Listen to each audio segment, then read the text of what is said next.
এখন সত্যিকারের ইমানদারের পরিচয়টা কি? কোরআনে কারীম সত্যিকারের ইমানদারের পরিচয় এভাবে পেশ করতেছে, ইন্নামাল মুমিনুনা আল্লাযীনা আমানু বিল্লাহি ওয়া রাসূলিহি সুম্মা লাম ইয়ারতাবু وجاهدوا بأموالهم وأنفسهم في سبيل الله أولئك هم الصادقون ইমানের দাবিতে সত্যবাদী কারা? ইন্নামাল মুমিনুনা আল্লাযীনা আমানু বিল্লাহি ওয়া রাসূলিহি, সত্যিকারের মুমিন তো তারা যারা নাকি ঈমান এনেছে আল্লাহর উপর এবং রাসূলের উপরে। এই ঈমান আনার পর সুম্মা লাম ইয়ারতাবু, এরপরে কোন সন্দেহে সে নিগঠিত হয় নাই, কোন সন্দেহ তার মনের মধ্যে জায়গা পায় নাই, আর সে আল্লাহর রাস্তায় জিহাদ করেছে মাল দিয়ে, জান দিয়ে। উলাইকা হুমুস সাদিকুন, এরাই হলো ঈমানের দাবিতে সত্যবাদী।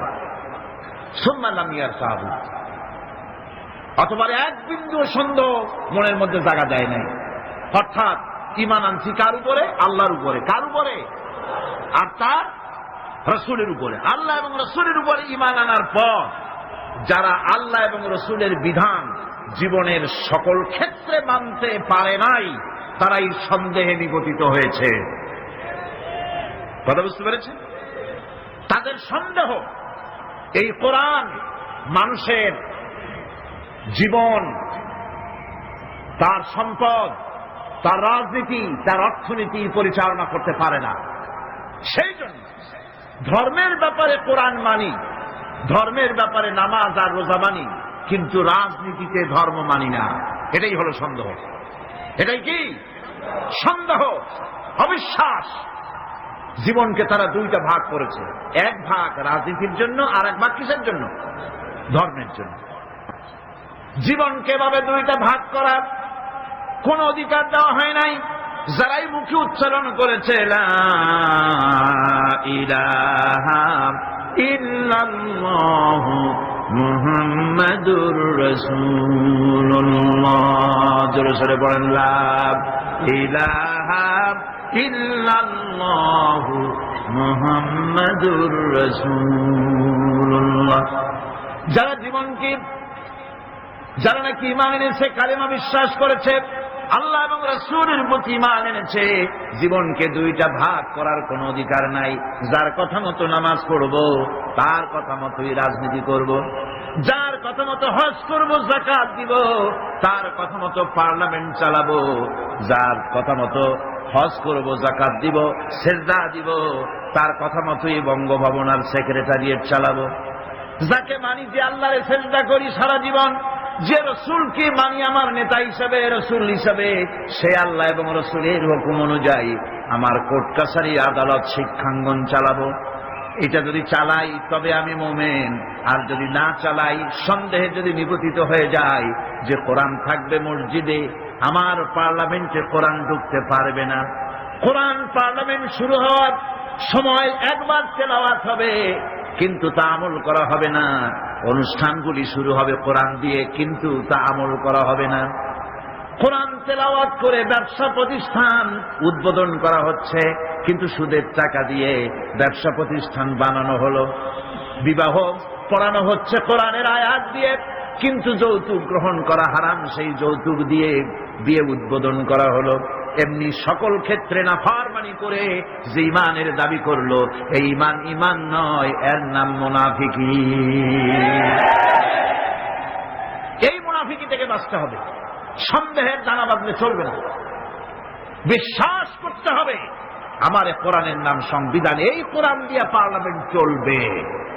চলবে না? চলবে না? চলবে। আমি এ যাবৎকালীন যত বক্তব্য রেখেছি পার্লামেন্টে, আমার অধিকাংশ বক্তব্য আমি কোরআন দিয়ে, হাদিস দিয়ে বলেছি, আলহামদুলিল্লাহ। চাই সে শিল্পনীতি, বিদ্যুৎ নীতি, অর্থনীতি, বাজেট, শিক্ষানীতি, আইন শৃঙ্খলা পরিস্থিতি, সবটা কোরআন হাদিস দিয়ে আমি আলোচনা করার চেষ্টা করেছি, আলহামদুলিল্লাহ। আমার এলাকার মানুষের কাছে আমার এটা ওয়াদাও ছিল, নির্বাচনকালীন ওয়াদা। আমি এই ওয়াদা করি নাই যে আপনারা আমাকে ভোট দেন, আমি আপনাদেরকে মুটকির মতো বিশাল রসগোল্লা বানায় দেব, গরুর গাড়ির চাকার মতো জিলাপি বানায় দেব, এইসব কথা বলিনি। রাস্তা দেব, ঘাট দেব, কলেজ দেব, এগুলো বলিনি। আমি বলেছি আমাকে যদি আপনারা ভোট দেন তাহলে এযাবৎকাল কোরআনের যেই কথাগুলি মাঠে আর ময়দানে বলেছি, এবার এই কথাগুলি আমি পার্লামেন্টে বলতে চাই। আপনারা যদি ভোট না দেন, পার্লামেন্টে যত বড় পীর হোক, মৌলানা সাহেব হোক, কথা বলতে পারবে না। আপনাদের ভোটটা দরকার।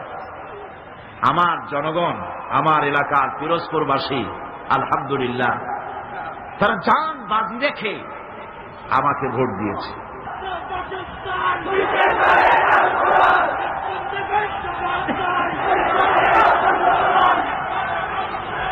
আমার বন্ধুগণ, ইমানের কথা বলছি। ইমান দুই প্রকার। এক প্রকার হলো ধর্মীয় ইমান, আর এক প্রকার হলো পার্থিব ইমান। ধর্মীয় ইমান মানে হচ্ছে আল্লাহ পাকের উপরে বিশ্বাস, পরকালে বিশ্বাস, কিতাবে বিশ্বাস, নবীতে বিশ্বাস, আর আখেরাতে জবাবদেহিমূলক ইমান, যা দিয়ে মানুষ নিজের চরিত্র গঠন করে, এটা হলো ধর্মীয় ইমান। আর একটা হলো পার্থিব ইমান। ধর্মীয় ইমান হচ্ছে, পার্থিব ইমান হচ্ছে যেখানে কোনো চরিত্র নাই, দিন নাই, ইমান নাই, পরকালে জবাবদিহির কোনো চিন্তা নাই, এটা হলো পার্থিব ইমান। ধর্মীয় ইমানে লোকেরা আল্লাহ এবং রাসূলকে বিশ্বাস করে, আর পার্থিব ইমানে, ধর্মীয় ইমানে আল্লাহ হচ্ছেন একজন। কয়জন? ইলাহ, ইলাহ, ইলাহ, ইলাহ কে? আল্লাহ। ইলাহ হচ্ছেন এক, ইলাহ এক, আল্লাহ এক, আল্লাহ এক এবং একক। আল্লাহ হচ্ছেন এক, একক। ধর্মীয় ইমানে যারা বিশ্বাসী তারা আল্লাহ রাব্বুল আলামিনকে এক হিসাবে জানে, আর যারা পার্থিব ইমানে বিশ্বাসী তাদের ইলাহ হতেছে চারজন, তাদের খোদা হচ্ছে চারটা। কয়টা খোদা? চারটি খোদা, চারটি মাবুদ তাদের। এই চারটি খোদা কি তারা চারটি মাবুদের ইবাদত করে তারা চলে। তাদের প্রথম মাবুদ হচ্ছে, তাদের বড় খোদা হচ্ছে তাদের দেশ, তাদের জাতি। তারা দেশের জন্য, জাতির জন্য দেহ, মন, প্রাণ, সম্পদ সব উজাড় করে দিতে পারে, কিন্তু আল্লাহ রাব্বুল আলামিনের সামনে একটা সেজদা দিতেও নারাজ। দেশের জন্য তারা সব করতে পারে, দেশের মহব্বতে সব করতে পারে, কিন্তু আল্লাহর জন্য কিছু করতে পারে না। এই দেশটারে কে বানাইলেন? কে বানিয়েছেন? আল্লাহ রাব্বুল আলামিন। এদেশের সুখ, শান্তি, সমৃদ্ধি, সম্পদ কে দিয়েছে? সে আল্লাহ পাকের কথা মনে থাকে না, শুধু দেশের জন্য তারা দেশভিত্তিক জাতীয়তা তৈরি করে, দেশভিত্তিক জাতীয়তা। তারপরে ধর্ম তারা বাদ দিয়ে দেয়। বিশ্বকবি ডক্টর আল্লামা ইকবাল রহমতুল্লাহ আলাইহি তিনি সুন্দর করে বলেছেন, কম মজহব সে হ্যায় মজহব জো नहीं तुम भी नहीं, कम मजहब से है मजहब जो नहीं तुम भी नहीं, जज्ब बाहम जो नहीं महफिल अंजुम भी नहीं। ধর্মেতে হয় জাতির গঠন, ধর্ম নাই তো তুমিও নাই, নাইকো যদি মাধ্যাকর্ষণ, গ্রহ সূর্য ভূমিও নাই। ধর্ম দিয়ে জাতির গঠন হয়, ধর্ম হচ্ছে ভিত্তি, তারপরে জাতি।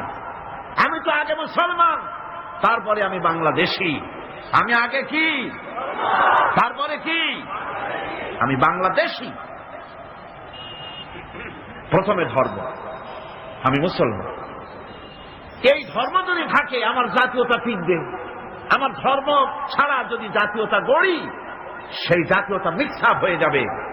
সেখানে আমার স্বাতন্ত্র্য, আমার অস্তিত্ব, আমার স্বকীয়তা বজায় থাকবে না। যেমন মাধ্যাকর্ষণ, ল অফ গ্রাভিটেশন আছে বলে চন্দ্র সূর্য গ্রহ নক্ষত্র সব টিকে আছে, ঠিক কিনা?